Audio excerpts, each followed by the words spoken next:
Hi, welcome to the Pursuit of Truth. This video will get to you a bit late because I've been given a 1-week strike with a 90 days warning. So, well, I think the strike is longer than 1 week, but I can't put any videos on for 1 week, I believe. So I don't know if I'm just going to put this on the Facebook and then put it on YouTube when I get a chance. All because I put 351 and 368 back on. I edited them based on the time code information they gave of which bits they felt was medical misinformation. I listened through them. I thought I'd got out of anything that could have got me in trouble. I don't think they really listened to it. I think they just seen it as those numbers and they're always going to remove it. You can't even talk about the subjects. So now I'm going to re-record them as 2224, just explaining very briefly what those editions were about in a way that doesn't have anything in it that can be taken off, so at least they can fit in there, and then if people want to watch them they can go to the other locations where they are for now. Well, anyway, let's talk about what I was going to talk about. Two things that were on Sky News. One was about the cholera outbreak in Sudan. I think we had Pursuit of Truth, Sky News covered it, and I put it on here. That seems to be not getting mentioned. Thousands of people getting a disease that we already have a cure for. This is just part of the lie of the world that we live. You know, that we know how to cure cholera, we know how it's caused, we know what needs to be done, but we live in a world where we're all segregated from each other and we allow these things to take place. Or we don't stop them, I should say. It just seems insane that we live in a world like that, where these people are dying of something that we've already cured, something we know what to do, but because they live in a war-torn country or a poor country, through whatever historical or possible man-made reasons, or the people that are in charge there not wanting to actually build governments to look after people, but rather fight civil wars and etc. Or maybe they're put in debt because of the currencies, and I don't know how fair that was really created when it started at the beginning, because all countries have different currencies, and the poor countries tend to have very weak currencies. So I don't know how that comes about. So yeah, this is a story about that, and then after that is Gaza, and a story about a boy. Whereas the girl talks about her family being on fire. Just I know, like this is a situation in Israel and Palestine and Lebanon and Iran now. Hezbollah, Hamas, as terrorist organisations since the massacre on the 7th of October. And I know, like, the problem is like, because it's a terrorist organisation that's being involved here, we don't know. You know, you can't. They're plain clothes, so you don't know who the terrorists are. We don't know who the sympathisers are, but we do know that a lot of people who, that are not actually part of that organisation, may not even, may want a free country, may want to live in peace, may see other countries as enemies. Like, well, every country does that, isn't it? That's based on how we're brought up and how history's taken place. But obviously children don't have any of that in their mind yet, because they haven't been quote-unquote brainwashed or programmed or brought up in the surroundings that cultivates that mentality. And to see people in front of you writhing in pain as they're burning alive, this is what war is. Yeah, as humans, we found justification for it, for killing each other, for ending the one existence that if you believe in God, God gave you, and only He should be able to take that away. Or if you don't believe in that, then it was your one existence anyway. Or maybe we do have a different existence after this. But imagine seeing that. Imagine that's your life. You don't know you're going to live or die. And not just in, obviously in Israel as well, with the sirens, with the bombs coming from Lebanon and Iran, and also the Iranians that are waiting for Israel's response. When that happens, that there may be innocents that are lost there, the innocents are lost in Lebanon, in Sudan, all around the world. Even like people on the streets in rich countries, or people in rich countries where they can't afford medical medications and procedures because they're too expensive, or they don't have enough money to pay for insurance for them. These things, people where they have to choose between food or electricity. This is the world we live in, and intrinsically it needn't be like this, because we have all the people, we have all the ideas, we have all the resources. If we shared it all and saw each other as brothers and sisters, which intrinsically we all are, because we're one species. Anyway, let me play this. Good evening and welcome to the programme. Now, we are going to focus on the situation in the Middle East in a moment, but we'll begin tonight's programme in Sudan. The war has killed thousands and displaced millions there, but a new threat has now emerged. Disease, more specifically, cholera. Now, it is spreading fast all across the country, and an unusually heavy rainy season is making things all the worse. The problem is especially severe in the eastern states. Sudan's health ministry says there are now more than 24,000 reported cases, up significantly from 15,000 in late September. Now, in the past 2.5 weeks alone, the numbers of deaths have gone up from 506 to 681, though experts believe these figures are underestimated. Kassala State is at the centre of this deadly crisis. Our Africa correspondent, Yusra El-Bagir, was given exclusive access to the main quarantine centre there. Here's her report. Under the blue folds of fabric is a teenage girl, too weak to walk or talk. Rushed into this quarantine ward to treat the cholera draining her frail body. This is the battle for life you don't see. Illness spreading fast in wartime conditions, battering bodies young and old, weakening men to the point of collapse. This is the hidden front line in Sudan's war. There may not be bullets and bombs, but there are thousands of displaced people suffering from disease because of the state of collapse. There are cries of discomfort in this designated children's ward.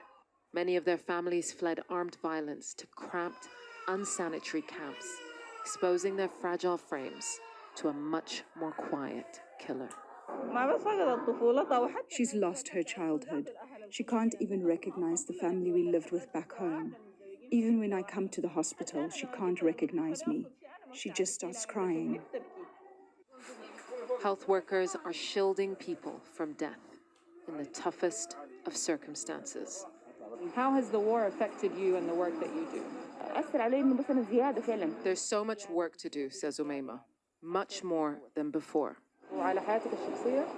And when she goes home, she deals with sick people too, as the state she's from becomes riddled with disease. Heavy rain and dirty drinking water are the main drivers of cholera. Now, on top of that, is ongoing war and mass displacement. There is so much pressure on the services in this state. We have 3 million residents, and now that number has doubled. Heavy rains have also ripped through key infrastructure, like this dam in the mountains of Sudan's Red Sea state, a major source of clean water, now in ruins. This is really the last thing a war-torn country needs, the destruction of the main water supply to the de facto capital, housing thousands of people scattered from violence across the country. And in the de facto capital, Port Sudan, are camps full of very sick people, surviving on donated food and questionable water. All my children are back in Khartoum, says Kulthum. I'm stranded. I can't be there with my children, and I can't live here with dignity. Her condition is a sign of the state of play. Armed violence driving people to cities that can't handle the pressure, and spreading disease claiming what's left of their lives. Well, Yusra joins us now live. Yusra, look, the woman you spoke to at the end of your piece there just is an example of how people had to flee the violence and are now facing the disease. Absolutely. Her despair is felt by many people in that camp and in camps across the country, that feeling of being wrenched away from the home that you love, from your children, from your family, to seek safety, only then to be exposed to disease that is just assaulting your body. That woman wasn't diagnosed with cholera, but she had so many symptoms. She said she couldn't walk, she couldn't move, she was just crying from the moment that we met her. Now that is really, sums it up. It really sums it up to see one elderly woman who is completely like in a state of disarray, who doesn't know what to do. And there are millions like her who the United Nations say are in need of humanitarian assistance. You know, entering that cholera ward was a massive wake-up call. We'd heard that the cholera outbreak had reached sort of an extreme level, but it was only when we got there and saw people collapsing and babies and women who couldn't speak, who couldn't speak to us or walk. That's when we understood kind of the gravity of the crisis. And when we had just arrived to Port Sudan, we spoke to the country director of MSF Spain, who said that one of the key issues for them was the fact that the war had made bureaucratic protocols so intense that even that immediate intervention that's needed in cholera, that 24-hour window that is critical for cholera patients, wasn't happening. They couldn't get to people on time because of all the hoops that they have to jump through to get supplies into some of the hardest hit areas. Now, Yusra, this is your third trip to Sudan. You've been telling a story that's perhaps not getting the coverage that it deserves. Where do you see this going next for the people of Sudan? It's a tough one, Kamali, because when we first covered the war in Sudan, 2 weeks in, there was a lot of shock, there was disbelief. There are people kind of rushing to ports of exit to get to safety. But I think the majority of people did not think that the war would last this long. A year and a half later, people who left behind everything that they own, all their valuables, thinking that they would go back to their homes, are still scattered around Sudan and across the world. And I think that really is indicative of the failures from the international community to address the key drivers of this conflict, to bring the warring parties to the negotiation table, and to show the political will around resolving a crisis. Now, a year and a half, 18 months of fighting without a single ceasefire in a country that houses at least 45 million people and is now home to the world's largest internal displacement crisis. This is the biggest humanitarian crisis in the world, and without the proper intervention, it will only get worse. Indeed. All right, Yusra El-Bagir, we appreciate the reporting. Thank you. I guess in some countries, it seems like maybe the international community don't really care, do they? I don't know. Why is it some countries, the international community, will get involved in things? Because there's wars all over the place, isn't there? What's the picking and choosing? What's that all about? Is it? Or, I don't know. What do you think? Hello there, good evening. The United States confirmed tonight that it has given Israel 30 days to improve the humanitarian situation in Gaza or risk losing US military assistance. That warning to Benjamin Netanyahu's government comes after an intensified assault against the Palestinian territory, which we will tell tonight through the story of the killing of one teenage victim. Well, he died in an airstrike on the Al-Aqsa hospital in central Gaza, one of 15 public hospitals in the territory. It's been targeted repeatedly over the past 7 months. A number of different locations around the compound have been hit, geolocated here by our data and forensics team. August, September, 4 people burnt to death in the most recent attack. The Israeli Defense Forces say they were targeting a Hamas command center. Well, one of those people was this man, 19-year-old Shaban al-Dalou. Our Middle East correspondent, Alistair Bunkle, reports on his life and death. And a warning, this includes an image of Shaban on fire in the moments before he died. In a different place, in a different time, Shaban would have had a bright future ahead of him. But Shaban was born in Gaza, where people now measure their futures in hours and days. Hello, I'm Shaban from Palestine. I'm a student studying computer system engineer.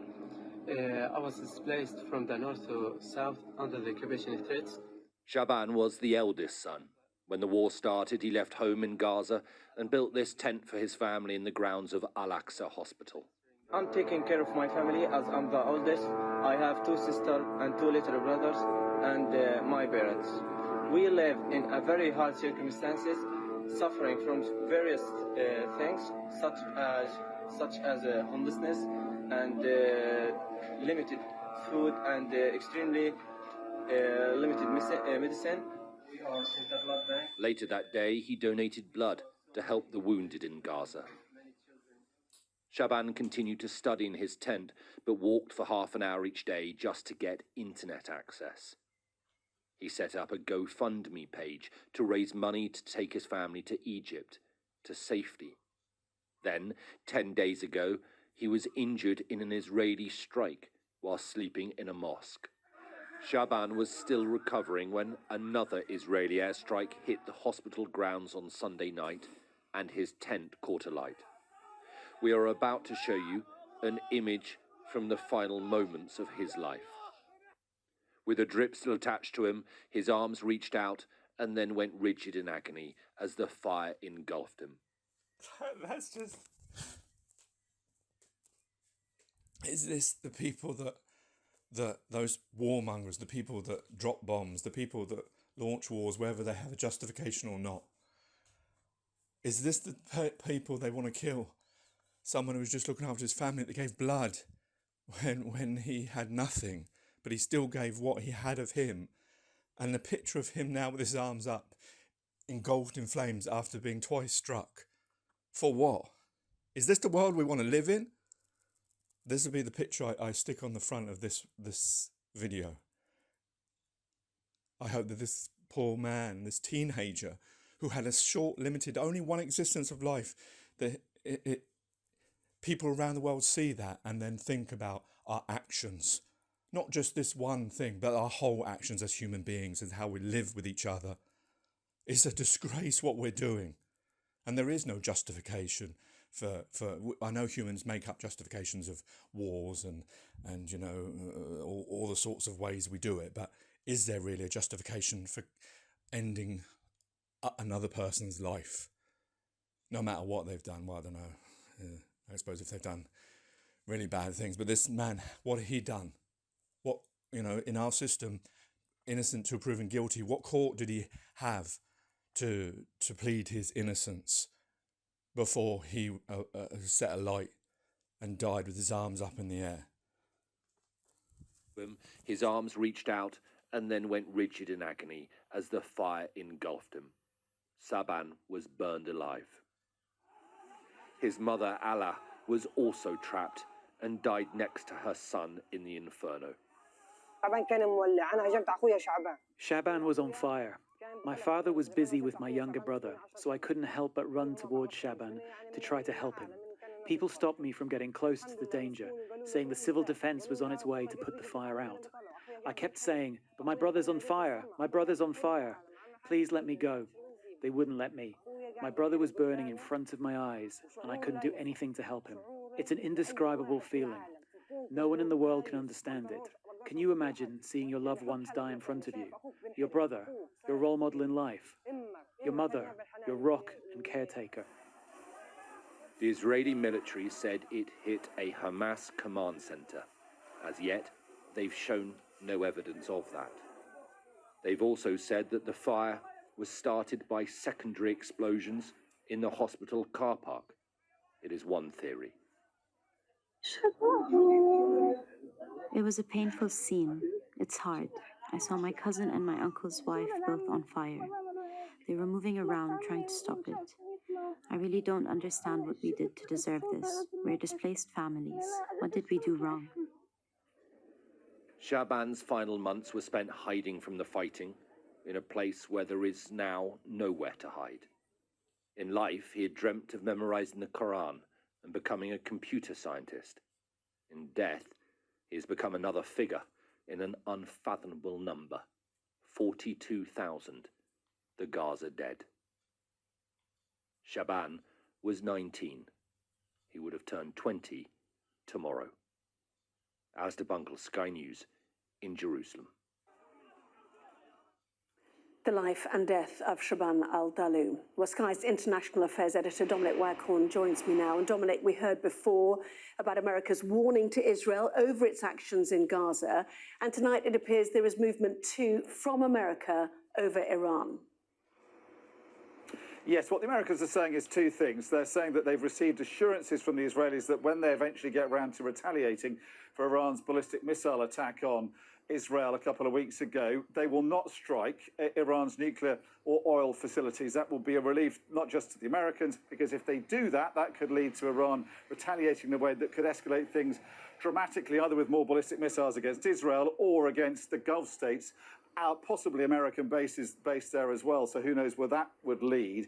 But what they are also saying is they think that their promise and the fact they have already sent part of a new high-altitude anti-missile defense system, as well as 95 American soldiers. So for the first time, American boots on the ground during this war in Israel. All of that, they say, they feel has eased Israeli concerns. So reading between the lines, there may have been a bit of a deal there.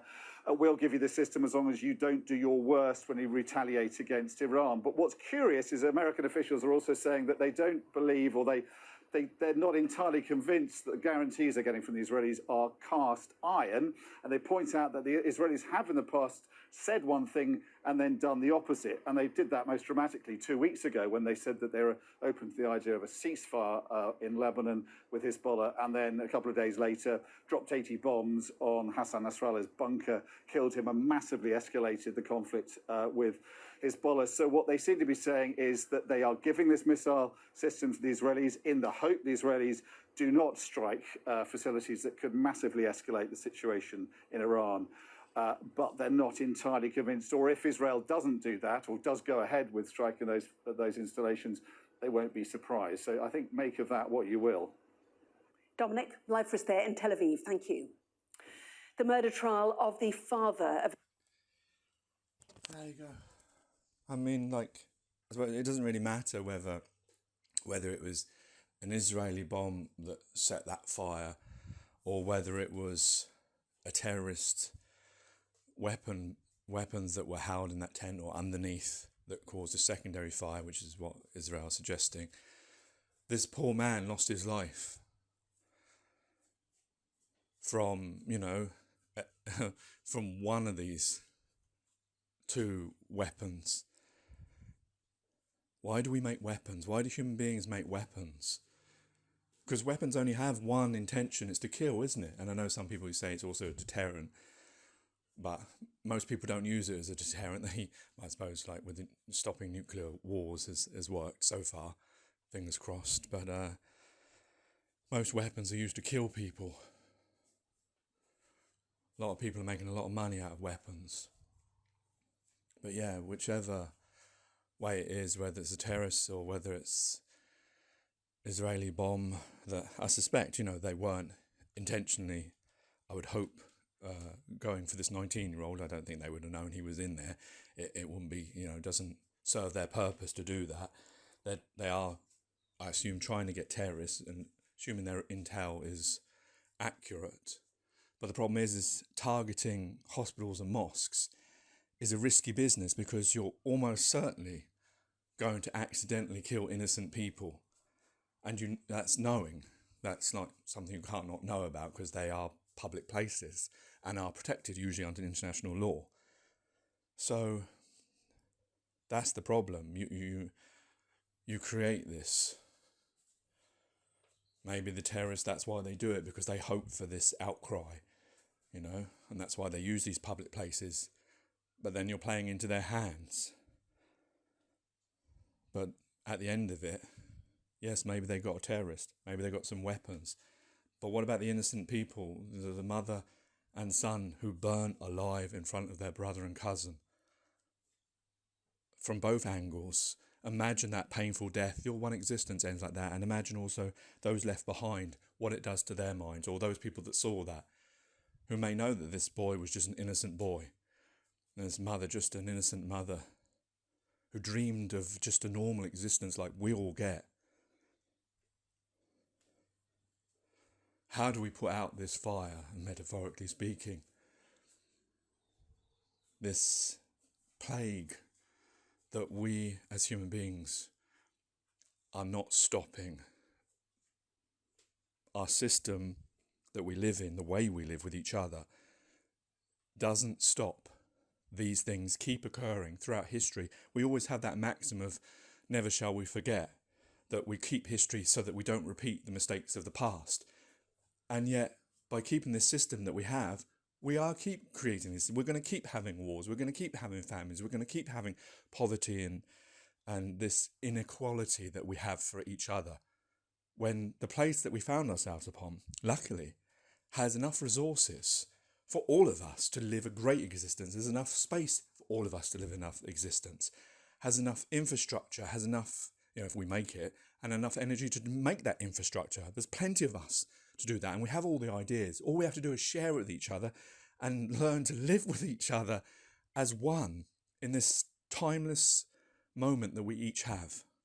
Take care, take it easy, God bless, and peace.